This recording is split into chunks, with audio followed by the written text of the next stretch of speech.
Saludos a todos mis hermanos en este día 11 de octubre. A todos en el nombre de nuestro Señor Jesucristo quiero saludar para disponernos hoy a escuchar esta bendita palabra del Señor y a compartir el mensaje glorioso de la palabra del Señor que venimos haciéndolo cada semana.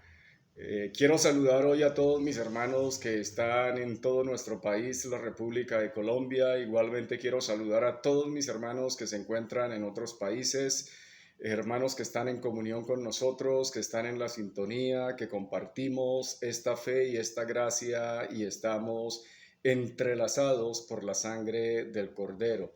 Hoy esta preciosa bondad de Dios me permite poder expresar a ustedes el saludo de mi madre que está siempre acá en este estudio de grabación y el cual vamos a oír en este momento.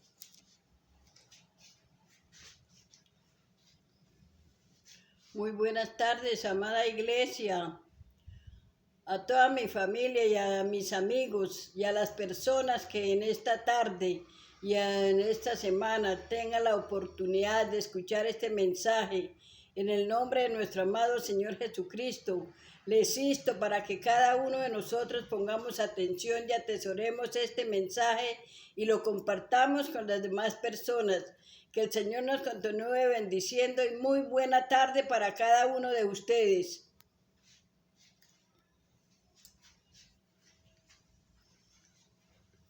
Yo quiero exaltar la grandeza de nuestro Dios porque podemos ser sencillos como iglesia y poder expresarnos siempre estos saludos y poder compartir algo tan maravilloso como es la fraternidad. Yo quiero invitarle, mis hermanos, que tomemos hoy la bendita palabra de Dios donde usted se encuentre y voy a invitarles para tomar el Santo Evangelio de San Mateo, el capítulo 24. Hoy vamos a leer los versículos 13 al 15 y estamos viendo las señales antes del fin. Por favor, siga conmigo la lectura de la palabra del Señor que dice así: Mas el que persevere hasta el fin, éste será salvo. Y será predicado este evangelio del reino en todo el mundo para testimonio a todas las naciones, y entonces vendrá el fin. Por tanto, cuando veáis en el lugar santo la abominación desoladora de que habló el profeta Daniel, el que lee, entienda. Amén. Mis hermanos, nos encomendamos en las benditas manos del Señor. Hemos orado con mucha perseverancia, fervientemente, para que el Señor Dios permita que esta palabra corra y sea glorificada, y que esta palabra sea entendida y esta palabra sea de entendimiento y de bálsamo para muchísimas personas, para todo aquel que escuche este mensaje. Para usted que viene siguiendo conmigo esta serie de estudios, hoy estamos en la lección número 125 y el título del sermón para este día es Señales antes del fin, y vamos a ver hoy la parte 4. Y mirando los versículos que acabamos de leer, sabemos que el concepto salvación que leemos acá en el versículo 13 es de suprema importancia, pero debemos interpretarlo de manera correcta. Generalmente creemos que salvación equivale en todos los aspectos a la obra redentora que el Señor Jesucristo hizo por su gracia y mediante nuestro arrepentimiento, y así nos da entrada al reino para poder estar siempre con Él. Pero vamos a entender que en las Escrituras la palabra salvación puede tener muchas implicaciones, no solamente vida eterna a través de la redención del Señor Jesucristo. Por ejemplo, puede significar simplemente liberación de un enemigo físico, como en una guerra donde una nación es salvada, por ejemplo. O al mismo tiempo se puede tomar como restauración, también de forma física, en el caso de ser sanado. o en el caso espiritualmente de haber sido librado de una posesión demoníaca, decimos obtuvimos la salvación. Pero acá en este versículo específicamente, en el 13, quiere decir algo diferente. Aquí la perseverancia equivale a resistencia. El versículo 13 dice, mas el que persevere hasta el fin, este será salvo. La palabra para resaltar en este momento es perseverancia. El que persevere hasta el fin, esto será salvo, pero esta perseverancia es resistencia. Y la palabra hasta el fin, este fin es muy importante porque se refiere a cuál fin, al fin de la era de la iglesia. Es decir, hasta que dure la iglesia del Señor Jesucristo y el momento en el que la iglesia del Señor Jesucristo llegará a su conclusión. Esta salvación que encontramos aquí es equivalente a victoria. Es como si dijéramos el que resista hasta el fin o el que persevere hasta el fin, este obtendrá la victoria. Y no que el privilegio de entrar al reino de los cielos esté basado en nuestra perseverancia, ya que la salvación es por gracia y no por obras, y eso tiene que estar muy claro para nosotros. Eso lo podemos ver en Efesios 2, 8 y 9, que dice, porque por gracia sois salvos por medio de la fe, y esto no de vosotros, pues es don de Dios, no por obras para que nadie se gloríe. Entonces aquí la perseverancia hasta el fin no tiene que ver por obras nuestras. El objetivo aquí es animar a los discípulos que estén vivos para ese entonces. Es decir, cuando vaya a terminar la era de la iglesia. Tal vez nosotros o la próxima generación estemos aquí y estamos llamados a resistir en el tiempo difícil de odio y de oposición debido al nombre del Señor Jesucristo, como lo leímos en los versículos 9 y 10 de este capítulo, donde dice que seremos aborrecidos por causa de todos por el nombre del Señor Jesucristo. Cuando la palabra aquí está diciendo el que persevere hasta el fin, ese será salvo, se está refiriendo al fin de la era de la iglesia. Cuando termina la iglesia y cuando es el fin de la era de la iglesia, justamente con el rapto. Cuando suene la trompeta final y la iglesia, todos los que hemos creído en el Señor Jesucristo, tanto los que ya murieron como los que estemos vivos para ese momento y seamos levantados en el rapto con el Señor Jesucristo, hasta ese momento durará la iglesia y será el fin de la era de la iglesia.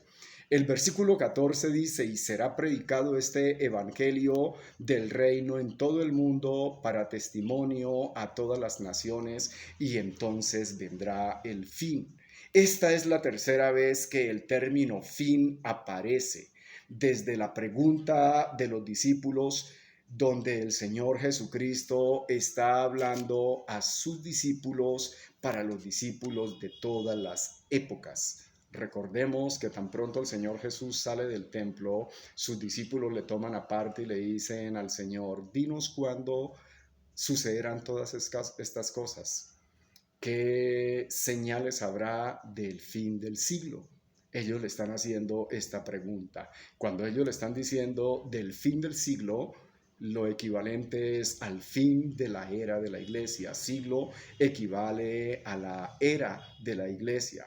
Este fin del que está hablando es específicamente, lo acabo de decir, la era de la iglesia, y este fin tendrá ocupación con el rapto, que es lo que el apóstol Pablo también llama la esperanza bienaventurada. Si nosotros leemos este concepto del apóstol Pablo, tenemos que ir a la epístola de Tito, capítulo 2, versículo 13, que dice, aguardando la esperanza bienaventurada y la manifestación gloriosa de nuestro gran Dios y Salvador Jesucristo. Recordemos que el término bienaventurado quiere decir bendito. Por ello decimos aquí, aguardando la esperanza bendita y la manifestación gloriosa de nuestro gran Dios y Salvador Jesucristo. Pero todo esto tiene un nombre y se llama el rapto de la iglesia o también el arrebatamiento. Literalmente dice nuestra esperanza porque es solo para creyentes, y bendita porque es el resultado de la obra de Dios, que es bendita y es una bendición para todos nosotros. El versículo aquí nos está diciendo que será predicado este evangelio del reino en todo el mundo. Entonces nosotros tenemos que hacernos una pregunta. ¿Ya esto se cumplió en totalidad, en la totalidad, y ya el evangelio ha sido predicado a todo el mundo? Sabemos que realmente todavía no ha sido así. Quizás es muy poco lo que hace falta, al igual que las otras señales que aún no las estamos viendo en su totalidad. Hemos estado viendo estos días que la palabra nos advierte que oiremos de guerras y rumores de guerras. En todo el mundo se levantará nación contra nación, y esto será hasta ahora el principio de los dolores. Hemos venido recientemente viendo lo ocurrido con Ucrania y Rusia, y ahora recientemente creo que estamos conmovidos con lo que está pasando en este momento con la nación de Israel y este grupo extremista. Y estamos viendo cómo se está poniendo esto de una forma bastante difícil. Las señales se están viendo, y lo que dice la palabra es que esto solamente es el principio de los dolores. Quiere decir que esto se aumentará y veremos mucho más, pero después de todo, entonces vendrá el fin, no el fin del mundo, el fin de la era de la iglesia. Quiere decir que después de estas señales, cuando se cumplan a cabalidad, sonará la final trompeta, y los muertos en Cristo resucitarán primero, y luego los que estemos vivos seremos arrebatados juntamente con ellos en las nubes para recibir al Señor en el aire. El versículo 15 dice: por tanto, cuando veáis en el lugar santo la abominación desoladora de que habló el profeta Daniel, el que lee entienda. El versículo 15 es altamente significativo e informativo de cuándo exactamente ocurrirá y sus implicaciones. Aquí hay que mirar atentamente que abominación desoladora ocurre este término 5 veces durante toda la escritura. La primera ocurre en Daniel 9:27, y yo le voy a pedir a usted que en su casa lea ese versículo, donde se refiere a la última semana de Daniel, es decir, la semana 70, aludiendo a la restauración del templo, del culto judío y de los sacrificios. Israel volverá otra vez a reconstruir el templo para hacerlo con los sacrificios, como lo hacían los judíos antiguos. Pero este templo no será del agrado de Dios, porque será con fines para el anticristo, quien se exaltará a sí mismo, exigirá la adoración y estará en contra de todo lo que se llama Dios o es objeto de culto. Para la nación de Israel esto será una bendición, el volver a reconstruir el templo. Y uno de sus grandes apoyadores será el anticristo, pero después el anticristo tomará posesión de este templo para sentarse como Dios. Claro está que los judíos, el remanente que está escogido para salvación, lo rechazará. El apóstol Pablo lo explica muy bien en 2 Tesalonicenses capítulo 2, versículo 1 al 12. También le invito a que usted haga lectura de esta porción para que lo entienda, explicando la venida de la apostasía, y esto es lo que el apóstol Pablo está diciendo que se llama la abominación desoladora. ¿Cuál es la abominación desoladora? Cuando el anticristo se sentará en el templo como Dios. Si hay algo que sea abominable para Dios, es alguien que quiera tomar su lugar y quiera ponerse en lugar de Dios. Esta es la abominación más grande, que alguien quiera ser como Dios, porque no hay otro Dios como Él, ni en el cielo ni en la tierra. Estas señales las iremos viendo. Quiero pedirle que oremos. Padre Dios, gracias por esta palabra que hemos oído. Permite que el Espíritu Santo nos dé una mayor claridad y entendimiento a todos, en el nombre de Jesús. Amén. Mis hermanos, reciba un abrazo cordial de este su servidor y amigo. Recuerde, comparta este video para que el Evangelio sea predicado, y suscríbase para que reciba todas las predicaciones. Dios los bendiga.